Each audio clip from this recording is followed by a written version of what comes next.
নমস্কাৰ মই পল আৰু আপোনালোকে চাই আছে ডিজিটেল আসাম আমি আলোচনা কৰি আছো সিটেট আসামিজ ল্যাঙ্গুৱেজ প্ৰিপাৰেচন সিটেটৰ অসমীয়া ভাষাৰ প্ৰস্তুতি আৰু আজিৰ ভিডিঅ'টিত আমি আলোচনা কৰিম ভাষা আহৰণ আৰু ভাষা শিকন language acquisition and language learning already Assamese ভাষাৰ বহুকেইটা ভিডিঅ' আপলোড কৰাইছে যদি আপোনালোকে এতিয়াও সেই ভিডিঅ'সমূহ চোৱা নাই লিংক ডেসক্ৰিপচন বক্সত দিয়া আছে তাত গৈ আপোনালোকে সেই ভিডিঅ'সমূহ চাব পাৰিব সো প্ৰথমতে ভাষা আহৰণ আৰু ভাষা শিকন জনাৰ আগতে আমি জানিব লাগিব প্ৰথম ভাষা আৰু দ্বিতীয় ভাষা ইংৰাজীত কোৱা হয় first language and second language গতিকে প্ৰথম ভাষা কাক বোলে বা দ্বিতীয় ভাষা কাক বোলে সেই বিষয়ে আমি জানিব লাগিব সো প্ৰথম ভাষা হৈছে এটি শিশুৱে জীৱনত প্ৰথমবাৰৰ বাবে শিকা ভাষা এটি শিশুৱে জীৱনত প্ৰথমবাৰৰ বাবে যেটো ভাষা শিকে হেতু হৈছে প্ৰথম ভাষা বুলি কোৱা হয় প্ৰথমে শিকে বাবে সেই ভাষাটোক প্ৰথম ভাষা বুলি কোৱা হয় যেটো আমাৰ মাতৃভাষা হয় আৰু দ্বিতীয় ভাষা হৈছে মাতৃভাষা শিকাৰ উপৰিও এটি শিশুৱে যি ভাষা শিকে সেই ভাষাটোকে দ্বিতীয় ভাষা বুলি কোৱা হয় আৰু এই ভাষাটো নেটিভ ল্যাঙ্গুৱেজ বা মাতৃভাষা নহয় যেনে আমাৰ অসমত প্ৰথম ভাষা হৈছে অসমীয়া আৰু দ্বিতীয় ভাষা ইংৰাজী হ'ব পাৰে বা হিন্দী হ'ব পাৰে সো আপোনালোকে যেতিয়া সিটেট এপ্লাই কৰিছে যেতিয়া ল্যাঙ্গুৱেজ 1 আৰু ল্যাঙ্গুৱেজ 2 বুলি আপোনালোকে ফিল আপ কৰিব লাগে সো ল্যাঙ্গুৱেজ 1 ত আপোনালোকে নিশ্চয় অসমীয়া দিছে আৰু ল্যাঙ্গুৱেজ 2 ত হয়তো হিন্দী বা ইংলিছ আপোনালোকে দিছে গতিকে প্ৰথম ল্যাঙ্গুৱেজ বুলি ক'লে সাধাৰণতে মাতৃভাষাকে বুজে যেটো ভাষা শিশু এজনে প্ৰথমতে শিকে সেই ভাষাটোই হৈছে ফাৰ্স্ট ল্যাঙ্গুৱেজ আৰু সেকেন্ড ল্যাঙ্গুৱেজটো হৈছে মাতৃভাষাৰ ওপৰত যি ভাষা শিকে হেতু হৈছে দ্বিতীয় ভাষা গতিকে সকলোবিলাক ঠাইতে ফাৰ্স্ট ল্যাঙ্গুৱেজ আৰু সেকেন্ড ল্যাঙ্গুৱেজ বেলেগ বেলেগ হ'ব যেতিয়া ওয়েস্ট বেংগলৰ কথা ক'ব গ'লে তাত ফাৰ্স্ট ল্যাঙ্গুৱেজ হ'ব বেংগলী আৰু সেকেন্ড ল্যাঙ্গুৱেজ হিন্দী বা ইংলিছ হ'ব পাৰে গতিকে এনেদৰে ঠাই বিশেষে ফাৰ্স্ট ল্যাঙ্গুৱেজ আৰু সেকেন্ড ল্যাঙ্গুৱেজ বেলেগ বেলেগ হ'ব মুঠতে ফাৰ্স্ট ল্যাঙ্গুৱেজ হৈছে প্ৰথম যেটো ভাষা শিকা হয় তাৰ মানে নিজৰ মাতৃভাষাটো যাৰ বাবে কোনো আনুষ্ঠানিক শিক্ষণ নালাগে যেটো আমাৰ পৰিৱেশৰ মাজত আমি থাকিয়ে আমি সেই ভাষাটো শিকিব পাৰো আৰু ব্যাকৰণ নজনাকো আমি সেই ভাষাটো আয়ত্ত কৰিব পাৰো হেতু হৈছে প্ৰথম ভাষা গতিকে এইখিনি আমি জানি ললো প্ৰথমতে প্ৰথম ভাষা কাক বোলে আৰু দ্বিতীয় ভাষা কাক বুলি কোৱা হয় সো এতিয়া আমি আলোচনা কৰিম ভাষা আহৰণ আৰু ভাষা শিকন গতিকে দুটা বস্তু বেলেগ বেলেগ ইয়াৰ পাৰ্থক্যটো আপোনালোকে বুজি পালে একেবাৰে সহজ যে ভাষা আহৰণ কি আৰু ভাষা শিকন কি যে এটা ভাষা আমি আহৰণ কৰো আৰু আনটো ভাষা আমি শিকো এতিয়া কোনটো ভাষা আমি আহৰণ কৰো আৰু কোনটো ভাষা আমি শিকো এতিয়া আমাৰ যেটো ফাৰ্স্ট ল্যাঙ্গুৱেজ বুলি কোৱা হৈছে ফাৰ্স্ট ল্যাঙ্গুৱেজটো আমি সদায় আহৰণ কৰো আৰু যেটো আমাৰ সেকেন্ড ল্যাঙ্গুৱেজ আছে বা যিকোনো আমাৰ ল্যাঙ্গুৱেজ হ'ব পাৰে ফাৰ্স্ট ল্যাঙ্গুৱেজৰ বাদে এইবিলাক ল্যাঙ্গুৱেজ আমি কি কৰো এইবিলাক আমি শিকো যেনেদৰে অসমীয়া ভাষাটো শিকাৰ বাবে আমাক কোনো ধৰণৰ গ্ৰামাৰৰ প্ৰয়োজন নহয় আমি প্ৰকৃতিৰ পৰা ক'ব নোৱাৰাকে এই ভাষাটো আমি আয়ত্ত কৰিব পাৰো আমাৰ পৰিৱেশৰ পৰা আমি এই ভাষাটো আমি আয়ত্ত কৰিব পাৰো যেটো আমাক শিকোৱা নহয় আৰু ভাষা শিকন বুলি ক'লে শ্ৰেণী কথাত আমাক যেনেদৰে ভাষা শিকাই গ্ৰামাৰ ব্যৱহাৰ কৰি শব্দবিলাক ক'ত ব্যৱহাৰ কৰিব লাগে কোনটো শব্দ কেনেকুৱা বাক্যত ব্যৱহাৰ কৰিব লাগে এই সকলোবিলাক আমাক শিকায় তাৰ পিছতহে আমি এটা ভাষা শিকিব পাৰো গতিকে যেনেদৰে আমি ক্লাছত ইংৰাজী শিকো ইংৰাজীটো আমাৰ মাতৃভাষা নহয় গতিকে ইংৰাজীটো আমাৰ সেকেন্ড ল্যাঙ্গুৱেজ হয় গতিকে ইংৰাজী ভাষাটো শিকাৰ ক্ষেত্ৰত আমি গ্ৰামাৰৰ প্ৰয়োজন হয় গতিকে শিক্ষকসকলে আমাক গ্ৰামাৰ বা শব্দবিলাক কেনেদৰে ব্যৱহাৰ কৰিব লাগে এটা বাক্য কেনেদৰে আমি সাজিব লাগে সকলোবিলাক আমাক শিকোৱা হয় সেকেন্ড ল্যাঙ্গুৱেজৰ ক্ষেত্ৰত মানে ভাষা শিকন বুলি কয় এটো আৰু যেটো ফাৰ্স্ট ল্যাঙ্গুৱেজ হয় এজন অশিক্ষিত বা কোনো দিন স্কুলত নযোৱা এজন ব্যক্তিও ধুনিয়াকে নিজৰ মাতৃভাষাটো ক'ব পাৰে বা ফাৰ্স্ট ল্যাঙ্গুৱেজটো ক'ব পাৰে তাত তেওঁ কোনো গ্ৰামাৰ নাজানে বা কেনেকৈ বাক্য সাজিব লাগে সেইবিলাক তেওঁ কোনো শিকোৱা নাই তথাপিও তেওঁ ক'ব পাৰে বা সেইবিলাক তেওঁ ব্যৱহাৰ কৰিব পাৰে আৰু সেই ভাষাটো তেওঁ বুজিবও পাৰে মানুহৰ লগত কথোপকথন কৰিব পাৰে তাৰ মানে সেই ভাষাটো তেওঁ আহৰণ কৰিছে মানে ল্যাঙ্গুৱেজ তাক একুইজিশন বুলি কোৱা হয় কিন্তু সেকেন্ড ল্যাঙ্গুৱেজটো শিকাৰ ক্ষেত্ৰত সদায় আমি গ্ৰামাৰ জানিব লাগিব বা ব্যাকৰণ জানিব লাগিব তাৰ নিয়মবিলাক জানিব লাগিব ক'ত কেনেদৰে ব্যৱহাৰ কৰিব লাগিব এই সকলোবিলাক কথা জানিব লাগিব আৰু এটা নিয়মৰ মাজেৰেহে আমি এই ভাষাটো শিকো আৰু এইটো আনুষ্ঠানিকভাৱে শিকা ভাষা গতিকে ইয়াক ল্যাঙ্গুৱেজ লাৰ্নিং বুলি কোৱা হয় গতিকে দ্বিতীয় ভাষা যেটো আমি শিকো বা সেকেন্ড ল্যাঙ্গুৱেজ শিকাৰ ক্ষেত্ৰত কিছুমান সুবিধাও আছে সেকেন্ড ল্যাঙ্গুৱেজত আমাৰ উচ্চাৰণ আমি ভালদৰে কৰিব পাৰো তাৰ উপৰি আমি ব্যাকৰণৰ আমি জ্ঞান আমি পাওঁ আৰু শুদ্ধকৈ আমি শিকো ভাষাবোৰ আমাৰ কওঁতে বা আমাৰ লিখোতে আমাৰ ভুল নহয় কাৰণ আমি হেতু আহৰণ কৰা নাই আমি হেতু শিকিছো কিন্তু আমাৰ অসমীয়া ভাষা আমি কওঁতে আমাৰ বহুত ভুল হ'ব পাৰে কাৰণ আমি তাৰ গ্ৰামাৰ নাজানো ক'ত কেনেদৰে ব্যৱহাৰ কৰিব লাগে সেইবিলাক আমি হয়তো শিকা নাই যাৰ কাৰণে আমাৰ কিছু ক্ষেত্ৰত আমাৰ ভুল হৈ যায় নিজৰ মাতৃভাষাটো কওঁতেও ভুল হয় কিন্তু যেতিয়া আমাৰ ছাত্ৰ এজনে ইংৰাজী শিকে বা হিন্দী শিকে প্ৰথমে তেখেতক গ্ৰামাৰে শিকোৱা হয় বাক্যবিলাক কেনেদৰে সাজিব লাগে সেইবিলাক শিকোৱা হয় তাৰ পিছতে তেওঁ গৈ সেই ভাষাটো আহৰণ কৰিব পাৰে গতিকে তাক কোৱা হয় শিকন বুলি আৰু যেটো আমি স্বতঃস্ফূৰ্তভাৱে বা ক'ব নোৱাৰাকৈ আমি প্ৰকৃতি বা পৰিৱেশৰ পৰা শিকিছোঁ, সেইটো হৈছে আহৰণ বুলি কোৱা হয়। গতিকে আমাৰ মাতৃভাষাটো আমাৰ জন্মগত বুলি কয় কিছুমানে, কিন্তু জন্মগত হ'লেও পৰিৱেশ আৰু জন্মগত দুয়োটাই ইয়াৰ সমানে ভূমিকা থাকে। কেৱল অসমত জন্ম হোৱা মানেই যে আমি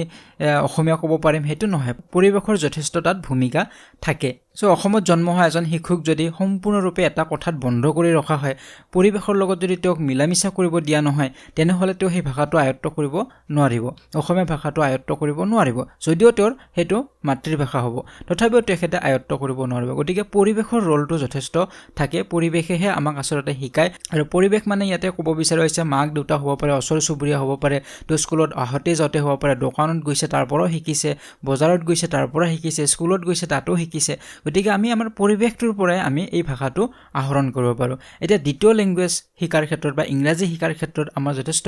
অসুবিধা হয় বা আমি কঠিন অনুভৱ কৰোঁ। যেতিয়া অসমীয়া শিশু এটাই ইংৰাজী শিকিব লগা হয়, তেতিয়া যথেষ্ট অসুবিধাৰ সন্মুখীন হয়, কাৰণ সেই পৰিৱেশটো তাত নাপায়। কাৰণ স্কুলত যেতিয়া যাব তাত ইংৰাজী শিকোৱা হয়, কিন্তু ঘৰত অহাৰ লগে লগে আকৌ অসমীয়াতে কথা বতৰা হয়, অসমীয়াই শব্দবোৰ ব্যৱহাৰ হয়, বজাৰত গ'লেও অসমীয়া হ'ব, দোকানত গ'লেও অসমীয়া হ'ব, ৰাস্তাই ঘাটে বন্ধু বান্ধৱীৰ লগতো অসমীয়াতে কথা পাতিব। কেৱল স্কুলতহে ইংৰাজী কোৱা যায়, যাৰ বাবে সেই ভাষাটো আয়ত্ব কৰাত আমাৰ সময় লাগে। কিন্তু অসমীয়া শিশু এটা যদি আমেৰিকাত থাকে বা আমেৰিকাত স্কুলত পঢ়ে, তাত কিন্তু অতি সোনকালে ইংৰাজী ভাষাটো আয়ত্ব কৰিব পাৰিব। কাৰণ তেওঁ যদিও জন্ম অসমত হৈছে, কিন্তু থাকিছে তেওঁ আমেৰিকাত, আৰু তাত স্কুলত পাইছে পৰিৱেশটো, ঘৰত পাইছে পৰিৱেশটো, বা দোকানত বা ৰাস্তাত বজাৰত সকলোতে ইংৰাজী চলিছে, যাৰ বাবে অতি সোনকালে আয়ত্ব কৰিব পাৰিব ভাষাটো। গতিকে ছেকেণ্ড লেংগুৱেজটো আমি যেতিয়া শিকোঁ, সেইটো ডিপেণ্ড কৰিব পৰিৱেশৰ ওপৰত, বা স্কুলত শিক্ষকসকলে কেনেদৰে শিকাইছে বা শিকন কৌশলবিলাক কেনেধৰণে ব্যৱহাৰ কৰিছে তাৰ ওপৰত ডিপেণ্ড কৰিব কিমান সোনকালে পাৰিছে আহৰণ কৰিবলৈ। তাৰ উপৰি দ্বিতীয় ভাষাটো আহৰণ কৰাৰ ক্ষেত্ৰত বা শিকাৰ ক্ষেত্ৰত শিক্ষাৰ্থীৰ ওপৰতো কিছু প্ৰভাৱ বিস্তাৰ কৰে। শিক্ষাৰ্থীজনৰ বয়স বা শিক্ষা গ্ৰহণৰ ক্ষমতা কেনেধৰণৰ বা ব্যক্তিত্ব কেনেধৰণৰ, এইবিলাকৰ ওপৰতো নিৰ্ভৰ কৰিব। কাৰণ যদি এজন প্ৰাপ্তবয়স্ক ব্যক্তি আৰু এজন শিশু দুয়োজনে যদি দ্বিতীয় ভাষাটো শিকে, তেওঁলোকৰ প্ৰত্যেকৰে কেতবোৰ অসুবিধা আৰু সুবিধা আছে। প্ৰাপ্তবয়স্কজনৰ স্মৃতি শক্তি বেছি, যাৰ ফলত ভাষা এটা আনুষ্ঠানিক উপাদানবোৰ তেওঁলোকে বেছি সোনকালে আয়ত্ব কৰিব পাৰিব। কিন্তু শিশুটোৰ স্মৃতিশক্তি কম, যাৰ বাবে তেখেতৰ সময় বেছি লাগিব ভাষাটো আয়ত্ব কৰাৰ ক্ষেত্ৰত। গতিকে ভাষাবিদ ক্ৰাছেনৰ মতে এজন শিশুৱে যিকেইটা শব্দ জানে, সেই শব্দকেইটাৰে কি কি বাক্য বনাব পাৰে, সেইটো যিজন শিক্ষকে শিকাব শ্ৰেণীকোঠাত, সেইজনহে সফল শিক্ষক হ'ব পাৰিব। গতিকে দ্বিতীয় ভাষাটো শিকোৱাৰ ক্ষেত্ৰত শিক্ষক শিক্ষয়িত্ৰীসকলৰ যথেষ্ট ভূমিকা থাকে। ইয়াৰ উপৰিও শিশুসকলৰো নিজৰ আগ্ৰহ, নিজৰ ওপৰত থকা বিশ্বাস, উৎসুকতা, মনোভাৱ আদি এইবিলাক কাৰকো যথেষ্ট প্ৰভাৱ বিস্তাৰ কৰে। এইখিনিয়ে থুলমূলকৈ প্ৰথম ভাষা আৰু দ্বিতীয় ভাষা বা লেংগুৱেজ আহৰণ বা লেংগুৱেজ শিকন। গতিকে ইয়াৰ ওপৰত কিছু প্ৰশ্ন আহিব পাৰে, গতিকে আপোনালোকে কনচেপ্টবিলাক ক্লিয়াৰ কৰি ল'ব। কুৱেশ্যন কমন পৰাৰ কথা আপোনালোকে নাভাবিব, কুৱেশ্যন কমনটো নপৰিব, কনচেপ্টবিলাক ক্লিয়াৰ হৈ থাকিলে যিকোনো কুৱেশ্যন আহিলে আপোনালোকে কৰিব পাৰিব। গতিকে কেনেধৰণৰ কুৱেশ্যন আহে আমি দুটা কুৱেশ্যন চাই লওঁ, আৰু ইয়াৰ পিছৰ ভিতৰত আমি ভাষা আহৰণৰ বিভিন্ন পৰ্যায় আছে, সেই পৰ্যায়সমূহ আমি আলোচনা কৰিম। প্ৰথম যিটো প্ৰশ্ন সেইটো চাইছোঁ, ভাষাৰ ব্যাকৰণ শিক্ষাই তলৰ কোনটো উন্নত কৰাত সহায় কৰে? যে ভাষাত যদি আমাৰ ব্যাকৰণ শিকোৱা হয়, সেই শিক্ষাই তলৰ কোনটো উন্নত কৰে? সংখ্যাত্মকতা উন্নত কৰে, সাক্ষৰতা উন্নত কৰে, শুদ্ধতা উন্নত কৰে, অনৰ্গলতা উন্নত কৰাত সহায় কৰে। অলপ আগতে মই এই কথাখিনি কৈছিলোঁ যে আমাৰ যিটো দ্বিতীয় লেংগুৱেজ হয়, ছেকেণ্ড লেংগুৱেজত আমি গ্ৰামাৰ শিকিহে আমি এই ভাষাটো আয়ত্ত কৰোঁ। গ্ৰামাৰ যথেষ্ট আমাৰ শিকোৱা হয়, ব্যাকৰণ শিকোৱা হয়, যাৰ ফলত আমাৰ সেই ভাষাটো শুদ্ধ হয়, আমি শুদ্ধভাৱে এই ভাষাটো লিখিব পাৰোঁ, ক'ব পাৰোঁ। গতিকে ইয়াতে উত্তৰ কোনটো হ'ব আপোনালোকে গমেই পাইছে, উত্তৰ হ'ব অপশ্যন নম্বৰ যিটো গ আছে, সেইটো শুদ্ধতা। যেতিয়া ভাষাৰ ব্যাকৰণ শিকোৱা হয় তেতিয়া শুদ্ধতাটো উন্নত হয়, ভুল হোৱাৰ চান্সটো বহুত কম হয়। গতিকে শুদ্ধ উত্তৰ হ'ব গ নম্বৰটো, বাকীকেইটা নহয়। এতিয়া 2 নম্বৰ কুৱেশ্যনটো চাইছোঁ, তোমাৰ অঞ্চললৈ এজনী ছোৱালী হিন্দী ভাষা বলয়ৰ আহি তোমাৰ ভাষাটো ব্যৱহাৰ কৰোঁতে ভুল কৰিছে। ইয়াতে এটা কণ্ডিশ্যন দিছে যে তোমাৰ অঞ্চললৈ এজনী ছোৱালী আহিছে আৰু ছোৱালীজনীয়ে হিন্দী ভাষা কয়, কিন্তু সেই হিন্দী ভাষা কোৱা ছোৱালীজনীয়ে অসমীয়া ভাষা কৈছে, তোমাৰ নিজৰ ভাষা কৈছে, ধৰি ল'লোঁ আমাৰ অসমীয়া ভাষা, গতিকে অসমীয়া ভাষা কৈছে কিন্তু কওঁতে ভুল কৰিছে। এই ক্ষেত্ৰত এগৰাকী ভাষাৰ শিক্ষক হিচাপে তলত দিয়া কোনটো উক্তিক তুমি শুদ্ধ বুলি বিবেচনা কৰিবা? গতিকে এইটো ক্ষেত্ৰত আপুনি যদি এজন শিক্ষক হয়, ভাষা শিক্ষক, সেই হিচাপত আপুনি তলৰ কোনটো শুদ্ধ বুলি বিবেচনা কৰিব? প্ৰথমটো দিয়া হৈছে, নতুন ভাষাটোক প্ৰতিদিনে আধা ঘণ্টাকৈ অনুশীলন কৰিবলৈ তাইক কোৱা উচিত যে আপোনাৰ মতে সেই ছোৱালীজনীক প্ৰতিদিনে আধা ঘণ্টাকৈ নতুন ভাষা মানে অসমীয়া ভাষাটো আপুনি অনুশীলন কৰিব দিব সেকেন্ডত কি কৈছে নতুন ভাষাটো প্ৰয়োগ কৰোতে তাইৰ মাতৃভাষাৰ প্ৰভাৱ পৰিবলৈ দিব নালাগিব ইয়াতে কি কোৱা হৈছে যে নতুন ভাষাটো যে শিকি আছে বা নতুন ভাষাটো ব্যৱহাৰ কৰিব সেই ব্যৱহাৰ কৰোতে মাতৃভাষাৰ যাতে অলপ প্ৰভাৱ নপৰে হেতু দিব নালাগিব প্ৰভাৱ পৰিব দিব নালাগিব বুলি কৈছে এতিয়া গ নম্বৰটো কৈছে ছোৱালীজনীক তাই কৰা ভুলবোৰ বাৰে বাৰে হৰাই দিব লাগিব ছোৱালীজনীয়ে যি ভুল কৰিছে যত ভুল কৰিছে বাৰে বাৰে কৈ থাকিব লাগিব যে ইয়াত ভুল হৈছে এইটো ভুল হল হেতু ভুল হল এনেকে নহয় তেনেকে আমি বাৰে বাৰে হৰাই দি থাকিব লাগিব এতিয়া ঘ নম্বৰটোত কোৱা হৈছে তাইক ভাষাটো ব্যৱহাৰ কৰাৰ আৰু বেছি সুযোগ দিব লাগিব গতিকে ইয়াত কোৱা হৈছে যে তাইক ভাষাটো ব্যৱহাৰ কৰাৰ কাৰণে আৰু বেছি সুযোগ বা স্কোপ দিব লাগিব যাতে ভাষাটোৰে ভালদৰে ব্যৱহাৰ কৰিব পাৰে গতিকে ইয়াৰ শুদ্ধ উত্তৰ কোনটো হ'ব আপোনালোকে নিশ্চয় আইডিয়া কৰিব পাৰিছে শুদ্ধ উত্তৰ হ'ব অপচন নম্বৰ যেটো ঘ আছে হেতু যে তাইক ভাষাটো আৰু বেছি ব্যৱহাৰ কৰিবলৈ সুযোগ দিব লাগিব আমি যিমানে